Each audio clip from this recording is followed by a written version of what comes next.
The pen was already in my hand. I was sitting at my kitchen table with the space heater humming next to my ankle, 2 empty mugs pushed to the side, and my brother's attorney's paperwork fanned out in front of me. 32 pages. My brother had called it a formality. A simple estate reorganization, he said. Just sign where the tabs are, he said. We all want what's best for the family. Then my phone lit up with a text from my attorney. Do not sign anything tonight. Call me immediately. This is urgent. I put the pen down. The paperwork stayed exactly where it was. I looked at it for a long moment. The neat little yellow tabs, the pre-highlighted signature lines, my name already typed below each one. And I felt something cold move through me. Not panic. Something older than panic. The feeling you get when you realize the ground you've been standing on was never solid to begin with. I picked up my phone and called. Before I get into what my attorney told me that night, I want to ask you something. Have you ever looked back at a long stretch of time in your life and realized that what you thought was just bad luck, just you being scattered and overwhelmed and not good enough, was actually something someone was doing to you? On purpose? Drop a comment below. I don't think I'm the only one who's been there. My attorney's name is Voss. He doesn't do small talk and he doesn't soften things. That's why I hired him, he said. Your brother is not reorganizing the estate, he's dissolving it. He and his wife have been working with a second attorney, one your father never used, to reclassify 3 of the 4 property assets as jointly held marital property from your parents' marriage. If those reclassifications go through, they fall outside the estate entirely. You'd be signing away your right to contest that. Permanently. The window closes in 72 hours because of a filing your father made before he died. A protective hold that expires at the end of the month. Your brother has been timing this for weeks. I sat there in my kitchen with the space heater still humming and I felt the room tilt. Then it tilted back, and everything clicked into focus with a kind of brutal clarity I hadn't felt in years. 3 years. That's how long I'd been telling myself I was the problem. It started small. I would ask my brother about our father's estate and he would sigh, this long, patient, older brother sigh, and say, I've explained this. You were there when we discussed it. Do you not remember? And I would second guess myself. Because he said it with such certainty, such gentle, exhausted concern. And grief does things to your memory. I knew that, so I gave him the benefit of the doubt. Then the documents. I would ask for copies of things. The trust amendment, the property appraisals, and he would send them, eventually, but they'd be partial. Pages missing. And when I asked, he'd say the rest was administrative. It wouldn't mean anything to me. He'd have his attorney explain it when we were all together. I let it go. I was working full-time. I was still processing losing my father. I told myself I was too emotional to think about this clearly right now. And his wife. She was always there at family dinners. Always with this specific expression. The one that said bless her heart without ever saying anything at all. She would ask me how I was sleeping.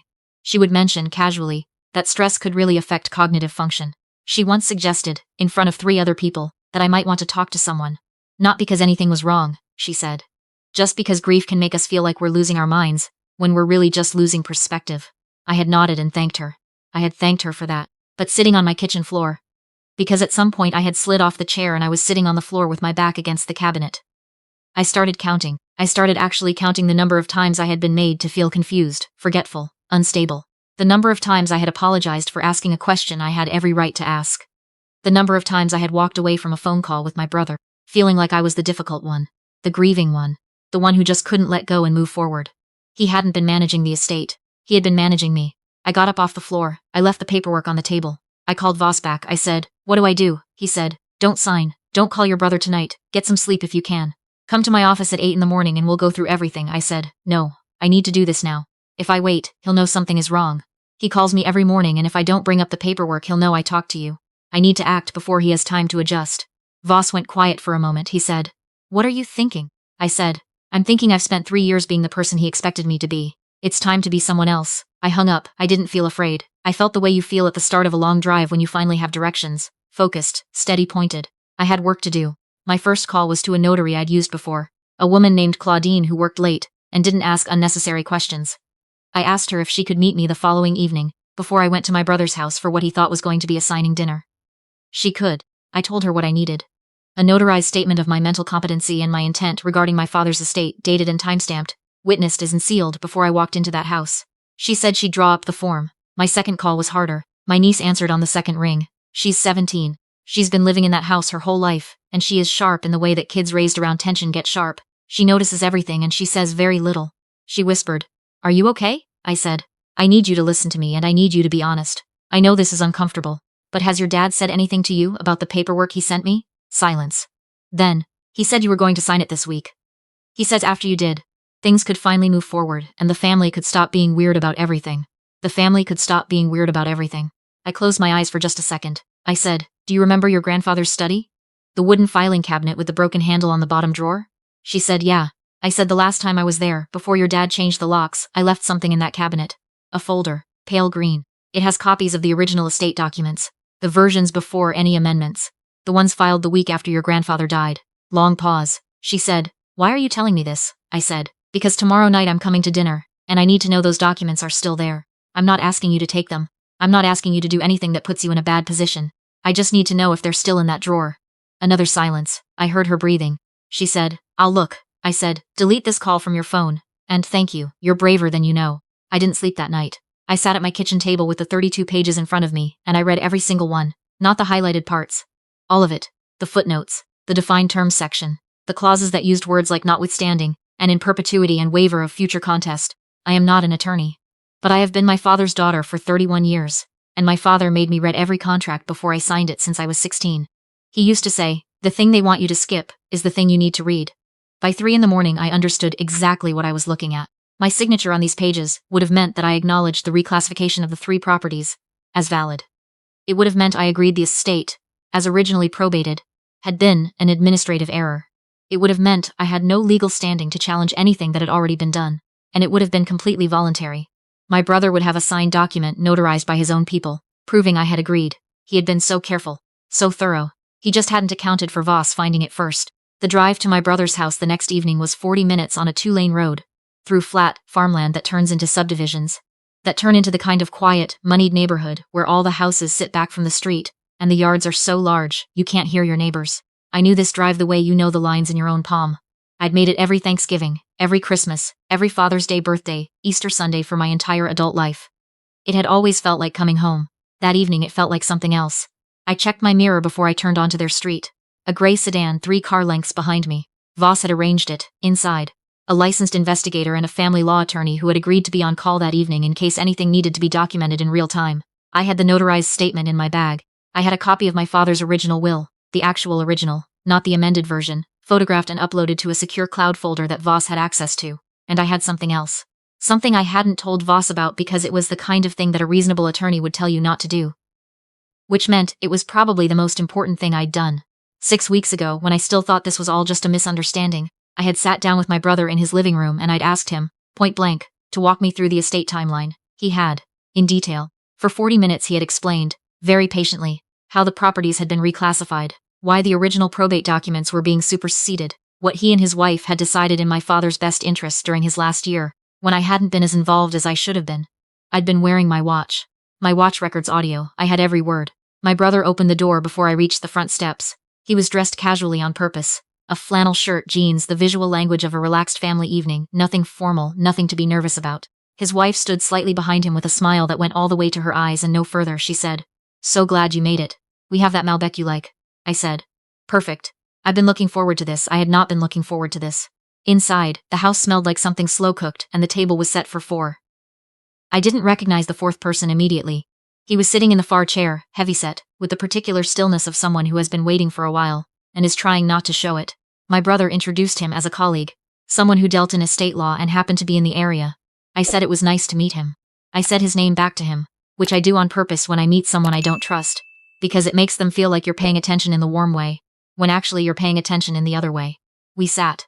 Wine was poured, not by my brother, by his wife, and she did it with her back half turned, which I might not have noticed before. I noticed it now. The conversation moved the way my brother likes to move conversations, wide circles getting gradually smaller, sports, weather, a kitchen renovation his wife was planning, a trip they were thinking about, and then, gently, lovingly, the way you lower a hook into water without disturbing the surface. So, have you had a chance to look over everything Voss sent? I said.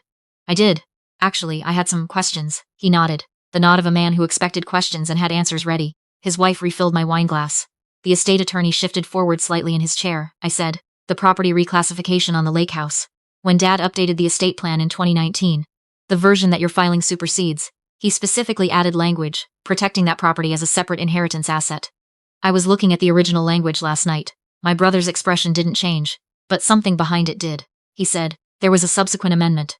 I've sent you that document. I said, you sent me pages 4 through 11. The amendment is 14 pages. Quiet. His wife laughed, light and easy. She said, I think there might just be a paperwork mix-up. We can clear all of this up after dinner. Should we eat? I said, actually, I'd like to clear it up now if that's okay. Because I drove 40 minutes, and I want to make sure we're all on the same page before I sign anything. My brother looked at the estate attorney. A quick look. The kind that happens when two people have a plan and the plan is not going exactly the way they rehearsed. The attorney said, "Of course. What questions do you have?" I said, "My main question is about the recording." The table went still. I said, 6 weeks ago, when we sat in this living room and you walked me through the timeline, all 40 minutes of it, you described the reclassification decisions as things you and your wife had decided. Not decisions Dad made. Not decisions made with counsel. Things you decided. During a period when Dad had named me as co-executor and neither of us had formally relinquished that. My brother said, "That's not what I said." I said, "I know this is hard to hear. But I have the audio." His wife pushed back her chair. I placed my phone on the table. The little red recording indicator had been running since I turned off the engine in the driveway. Not the watch audio. That was already with Voss. This was current. This dinner. This conversation.